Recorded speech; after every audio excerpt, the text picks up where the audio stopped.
नमस्कार मित्रों, मैं एसवी भारद्वाज आपका स्वागत करता हूं। कुंभ राशि वालों के लिए, कुंभ लगन वालों के लिए राहु के कारण एक बहुत ही बड़ा परिवर्तन हो रहा है, जो सुखद भी हो सकता है और रिस्की भी हो सकता है। इसके ऊपर हम बाद में बात करेंगे, क्यों यह सुखद है और क्यों यह रिस्की है, कब रिस्की है। जैसे कि आप टाइटल देख रहे हैं, 1 अगस्त तक की चर्चा होगी। तकरीबन 60 दिन, 2 महीने का ये पीरियड है। राहु का ये नया अवतार कैसा है, क्योंकि गुरु से निजात, गुरु को बल्कि निजात दे देंगे, गुरु को फ्री करने जा रहे हैं, बल्कि गुरु खुद फ्री हो जाएंगे सही मायनों में राहु की दृष्टि से। राहु की नवम दृष्टि देवगुरु बृहस्पति के ऊपर पड़ रही थी। देवगुरु बृहस्पति जब पंचम भाव में थे, 2 जून से देवगुरु बृहस्पति पंचम भाव से निकलकर 6th हाउस में कर्क राशि में उच्च के होने जा रहे हैं। तो राहु की दृष्टि से वैसे ही परे हो जाते हैं, बच जाते हैं। हालांकि देवगुरु बृहस्पति की दृष्टि भी राहु के ऊपर रही है, इसीलिए हम आपको बताते भी रहे हैं। कहीं ना कहीं राहु की उदंडता भी कंट्रोल में रही है। क्या अब राहु उदंड हो जाएंगे? क्या ये राहु लगन में, राशि में बैठकर आपको दिक्कत देंगे या आपको कंफर्ट जोन में लेकर जाएंगे, आपको खुशियां देंगे, आपकी कोई मनोकामना पूर्ण करेंगे, आपकी कोई डिज़ायर, आपकी कोई बड़ी इच्छा पूर्ण करेंगे? क्योंकि गुरु से अब प्रभावित नहीं होंगे। क्या गुरु से प्रभावित ना होना इस राहु के लिए बेहतर होगा? दोस्तों, बहुत ही गहन विश्लेषण है। इसे बिना स्किप किए हुए अंत तक देखेंगे तो आपको निश्चित तौर से एस्ट्रोलॉजी सीखने में भी मदद मिलेगी और अपना फलादेश भी जान पाएंगे। राहु दोस्तों मायावी ग्रह है। राहु केतु की एक्सिस लगन और सप्तम भाव के ऊपर हो तो ये कार्मिक एक्सिस कहलाती है, क्योंकि कार्मिक ग्रह हैं। आपकी राशि में राहु का काफ़ी समय से अब स्टे हो चुका है, जो आपको किसी ना किसी तरीके से धन देने की चेष्टा करता है। शॉर्टकट से हो, मेहनत से हो, ठगी से हो, बेईमानी से हो, मटेरियल एम्बिशन को इग्नाइट करता है। तो आप कोई भी रास्ता इस अवधि में अपनाने को तैयार रहते हैं, परंतु गुरु के कारण वह रास्ता आप अख्तियार नहीं कर पाते, क्योंकि गुरु राहु की इस लस्ट को, राहु की इस अनलिमिटेड डिज़ायर को कंट्रोल में रखे हुए था। परंतु अब तो राहु फ्री हैं, टोटली फ्री हैं, आज़ाद हैं। कहने का मतलब आपकी राशि में, जो कि शनि की राशि है, शनि हालांकि राहु के मित्र हैं, एक सुखद बात यह है। और शनि अभी फिलहाल मित्र के नक्षत्र में, रेवती नक्षत्र में हैं, जो कि तकरीबन 9 अक्टूबर तक रहेंगे रेवती नक्षत्र में। तो जब तक शनि बुध के साथ संबंध बनाए हैं, राहु ने शनि का अब टोटली फल देना है, क्योंकि जिस राशि में हैं, जिस ग्रह से दृष्ट हैं, उसी का तो फल देते हैं। अब गुरु की दृष्टि रहेगी नहीं कल से।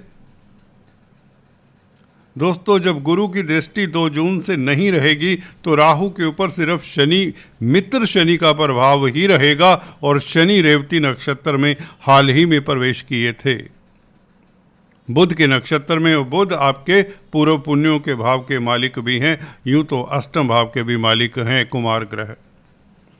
तो यहाँ पर देखिए, राहु के बारे में ये कहा जाता है, राहु जिस नक्षत्र में होते हैं उसका 70% तक प्रभाव देते हैं, जिस राशि में होते हैं उसका 30% प्रभाव देते हैं। फिर से गौर से सुन लीजिए। राहु और केतु के बारे में ये कहा जाता है क्योंकि इनकी अपनी कोई राशि नहीं, किसी राशि के ऊपर इनका कंट्रोल नहीं है, जिस तरह से दूसरे ग्रहों को राशियां मिली हुई हैं। सूर्य चंद्र को एक एक राशि मिली हुई है, बाकी शेष ग्रहों को बुध हो, शुक्र हो, शनि हो, मंगल हो, इनको दो दो राशियाँ मिली हुई हैं। परंतु राहु केतु बेचारे शैडो प्लैनेट हैं, कोई राशि नहीं इनकी। हालांकि वृषभ राशि में और मिथुन राशि में राहु उच्च के माने जाते हैं। जो भी है, परंतु ये आधिपत्य अपना जता नहीं सकते किसी राशि के ऊपर। विद्वानों में मत हैं, अपने अपने विचार हैं, परंतु मैंने जो सटीक बात सुनी है, समझी है, शास्त्र से देखी है, प्रभाव समझा है, वो आपको बता रहा हूँ। तो राहु क्योंकि शैडो प्लैनेट हैं, इसकी कोई राशि नहीं, परंतु नक्षत्र तो है ना, परंतु नक्षत्र तो है ना, और ये काफ़ी है। राहु के लिए, केतु के लिए नक्षत्र का होना ही काफ़ी है। राहु और केतु के 3-3 नक्षत्र हैं, जैसे कि राहु के आर्द्रा, स्वाति और शतभिषा नक्षत्र हैं। फिलहाल 1 अगस्त तक अपने नक्षत्र शतभिषा में रहेंगे। तो अब गुरु की दृष्टि हटने से 2 जून से सिर्फ और सिर्फ शतभिषा का प्रभाव ज़्यादा देखने को मिलेगा। कुंभ राशि वालों तैयार हो जाइए, आप उपलब्धियां काउंट करना शुरू कर दीजिए, क्योंकि राहु का ये अपना नक्षत्र है और राहु फ्रीडम में है, राहु मित्र के घर में है, शनि के घर में है, शनि भी बुध के नक्षत्र में है। कहने का मतलब जो कुंभ राशि का 30% फल देना है वह रेवती नक्षत्र से भी होकर आता है आपके पास, बुध के नक्षत्र से भी आपके पास होकर पहुंचता है। तो यहाँ पर शनि कुछ हद तक प्रभावित करेंगे, अब बुध प्रभावित करेंगे, कुछ बेहतर कुछ ज़्यादा शनि से, और राहु तो प्रभावित ही प्रभावित करेंगे। और शतभिषा वाले कैसी स्थिति में होंगे, या शतभिषा के कारण जो भी कुंभ राशि कुंभ लग्न के जातक हैं उनकी क्या स्थिति होने वाली है। क्या आपकी जो आपके पांवों तले ज़मीन है कहीं वह गीली तो नहीं, कहीं उसमें फिसलन तो नहीं, ये ध्यान रखना होगा। क्यों? क्योंकि राहु माया है, राहु छल है, और इसका मेन मुद्दा यही होता है कि व्यक्ति को कई बार पहले झटका देता है, फिर ऊंचाइयां भी दे देता है।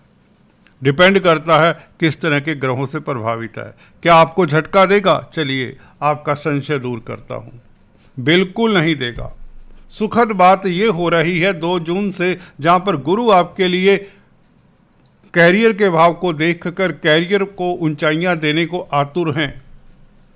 पंचम दृष्टि गुरु की, ये त्रिकोण दृष्टि,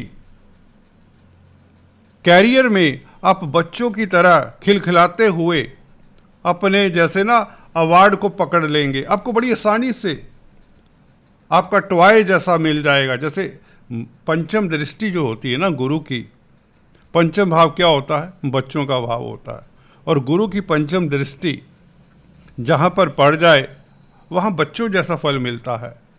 कहने का मतलब वहाँ पर आपके साथ अब छल कपट नहीं होगा कार्यस्थल पर, क्योंकि बच्चे छल कपट से रहित होते हैं। गुरु की पंचम दृष्टि 10वें भाव के ऊपर यही कहती है कि बहुत आसानी से बिना छल कपट से आपको आपका कद मिल जाएगा, आपका पोस्ट मिल जाएगा, आपका रुतबा मिल जाएगा, आपकी तरक्की हो जाएगी। गहरी बात तो है, परंतु होगा ऐसे ही। जिसे आप सालों से, काफ़ी महीनों से ट्राई कर रहे हैं, भाई ये मिल जाए वो मिल जाए, मिल नहीं रहा, प्रतिद्वंदी जीना हराम कर रहे हैं, अब नहीं होगा, क्योंकि ये गुरु की दृष्टि कैरियर के भाव के ऊपर बिना छल कपट के आपको कुछ ना कुछ दे जाएगी। और राहु भी यही कहते हैं, क्योंकि पंचम भाव रेवती नक्षत्र बुध का नक्षत्र है, उससे भी प्रभावित रहेंगे शनि के जरिए। शनि क्योंकि रेवती नक्षत्र में है और शनि की राशि में है राहु, तो पंचम भाव के फल देंगे। कहीं ना कहीं भाग्य साथ देगा, लव लाइफ बेहतर होगा, व्यापार में वृद्धि होगी। अब स्पेकुलेशन, अब राजनीति, ये फले फूलेंगी। पंचम भाव राजनीति का भी होता है, लव लाइफ का भी होता है, स्पेकुलेशन का भी होता है, संतान का भी होता है, हायर स्टडीज़ का भी होता है। तो ये सभी एरियाज आपके लिए सुखद हो जाएंगे। संतान को लेकर किसी तरह की चिंता है, कोई दुविधा है, उसका निवारण हो जाता है, उसका कोई सल्यूशन मिल जाता है। छात्रों के लिए स्थितियां कुछ न कुछ बेहतर होने के योग बनते हैं। लव लाइफ निश्चित तौर से आपकी बहुत बेहतर होने वाली है। आपस में वाद विवाद प्रियतम प्रेयसी का दूर होगा। और स्टॉक मार्केट में हालांकि आप कहेंगे मार्केट तो वोलेटाइल है, मार्केट में तो कोई स्थिरता नहीं, मार्केट का तो पता ही नहीं क्या हो जाए, परंतु ऐसा ही होता है जब किसी को हानि हो रही होती है तो दूसरी जगह पर लाभ भी हो रहा होता है। किसी की हानि किसी का लाभ, ये तो नियति का नियम है। तो आपके लिए रेवती नक्षत्र का अब प्रभाव देखने को मिलेगा। शनि जो कि बुध के नक्षत्र में है, पंचम भाव का मालिक है बुध, हालांकि अष्टम भाव का भी मालिक है। आप कहेंगे अचानक से घटनाक्रम होगा तो आपके लिए सुखद है, क्योंकि बुध की राशि है कन्या राशि अष्टम भाव में, तो यहाँ पर कोई अशुभ प्रभाव नहीं, बल्कि लग्नेश ही देखते हैं, शनि ही देखते हैं अष्टम भाव को, तो अष्टम भाव के सुखद फल ही मिलेंगे। आपके गोपनीय कष्ट दूर होते चले जाएंगे, तनावों से मुक्त होंगे, और कोई भार दिमाग पे रखा हुआ था वह 2 जून से आपके दिमाग से भार उतर जाता है। फैमिली कुटुंब को लेकर किसी तरह का पश्चाताप था, कोई वाद विवाद था, मतभेद थे, वह भी दूर होते हैं शनि के इस नए रूप में। क्योंकि शनि का नया रूप इसलिए क्योंकि गुरु की दृष्टि भी इस शनि के ऊपर रहेगी। गुरु कुटुंब के मालिक हैं, अपने भाव को देखेंगे तो मतभेद तो नहीं होंगे, बल्कि आपके एसेट्स बढ़ने के योग बन जाते हैं। इधर हम बता रहे थे राहु पंचम भाव को भी देखते हैं, बुध के भाव को देखते हैं जहाँ पर ओचके होते, तो ये तो गारंटी हो जाती है कि लॉटरी के योग, स्पेकुलेशन से लाभ के योग, संतान सुख मिले, गर्भवती महिलाओं के लिए स्थितियां अच्छी ही रहेंगी। और इधर राहु का प्रभाव भाग्य स्थान के ऊपर, विदेश यात्रा के योग बन जाते हैं। बुध से प्रभावित रहेगा राहु, शनि से प्रभावित रहेगा। शनि लग्नेश है, बुध आपके पंचमेश हैं, तो लग्नेश पंचमेश का प्रभाव राहु लेकर जाएंगे भाग्य स्थान तक, तो आपका भाग्य तो साथ देगा, पूर्व पुण्य भी साथ देंगे, और कहीं ना कहीं व्यापार में आपको कोई डील मिल सकती है। व्यापारिक गतिविधियां अब थोड़ी सी पहले से बेहतर होंगे, क्योंकि गुरु का प्रभाव आपके 10th हाउस के ऊपर है, तो कैरियर के लिए समय अच्छा रहेगा। और गुरु की दृष्टि 12वें भाव के ऊपर ये कहती है कि आप चैरिटेबल रहें, आध्यात्मिक रहें, अध्यात्म के पथ पर रहेंगे, लोगों के काम आएंगे, तो ये निश्चित तौर से आपके कुटुंब के लिए अच्छा, आपके धन के लिए अच्छा, और आपकी सेहत के लिए अच्छा, तंदुरुस्ती के लिए अच्छा। वाद विवाद में आपकी जीत निश्चित होती है। कोर्ट कचहरी में भी आपकी जीत के लिए अच्छा होगा अगर आप चैरिटी करते हैं। जितनी चैरिटी करेंगे उतना लाभ होगा, जितना दूसरों के काम आएंगे, बुजुर्गों के काम आएंगे, ब्राह्मणों का भरण पोषण करेंगे, तो आपके लिए कोर्ट कचहरी, राग विषाद, रोग कष्ट सब समाप्त समझिए। गुरु छठे भाव में बैठे हैं, इसलिए चाहते हैं कि 12वें भाव के ऊपर जो दृष्टि है वो कहती है कि आप एक मुश्त होकर लोगों के काम भी आएं।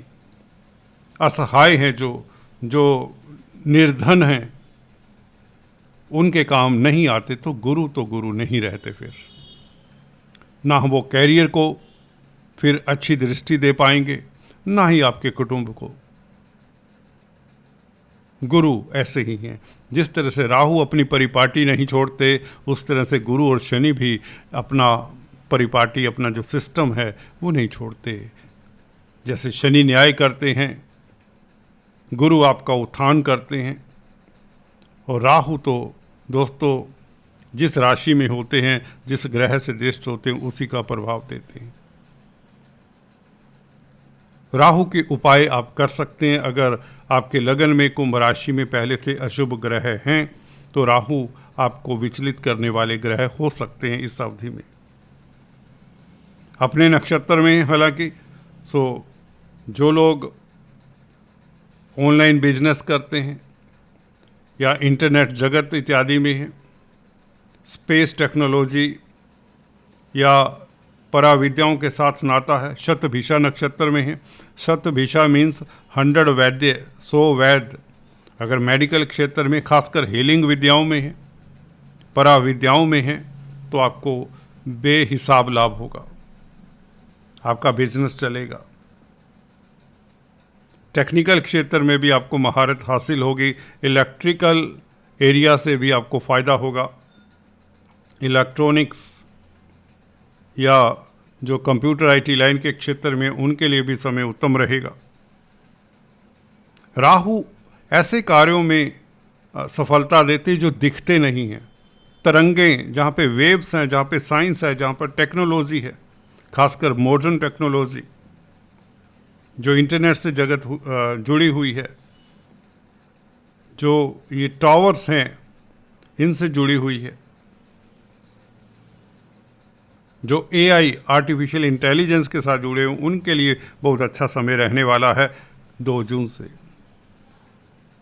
तो आईटी इंडस्ट्री में जो कामकाज करते हैं, कुल मिलाकर they are going to mint money.